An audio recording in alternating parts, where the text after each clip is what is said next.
The quiet space beside him when a days died, the house learned how to be silent. The clock still ticked, the kettle still boiled, but everything else felt muted, as if the walls themselves were holding their breath.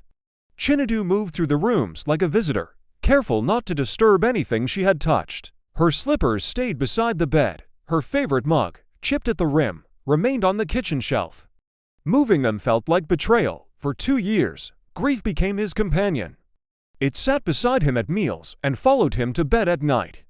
Friends tried to pull him back into the world, inviting him to weddings, naming ceremonies, evening gatherings, but he always declined. Loving again felt impossible. Loving again felt wrong. Then one rainy afternoon, he met Amara. She worked at the small community library near his office. He had gone there to escape the rain and found her struggling with a box of old books. Without thinking, he helped her. Their fingers brushed as they lifted the box, and something gentle stirred inside him, something he thought grief had buried forever.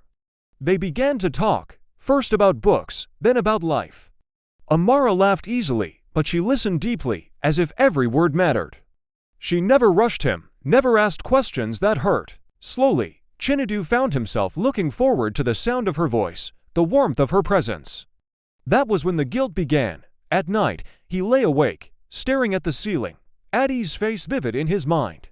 How could he smile with another woman when the woman he vowed to love forever was gone? Each moment of happiness felt like stealing something that didn't belong to him. When Amara invited him for a walk by the river, he almost said no. But he went. As they walked, the sky blushing with sunset, he finally spoke. "I feel like I'm doing something wrong," he said quietly. "Like I'm forgetting her." Amara stopped and faced him. "Loving again doesn't erase love," she said gently. "It means your heart is still alive." Her words followed him home. That night, Chinadu stood in the bedroom, holding Addie's mug for the first time. His hands trembled. "I miss you," he whispered. Every day, the tears came freely then, not just from loss, but from fear. Fear that moving forward meant leaving her behind. But in the quiet, he realized something new. Adaze had loved his laughter. She had wanted his happiness more than anything. Would she really want him to live in half-light forever?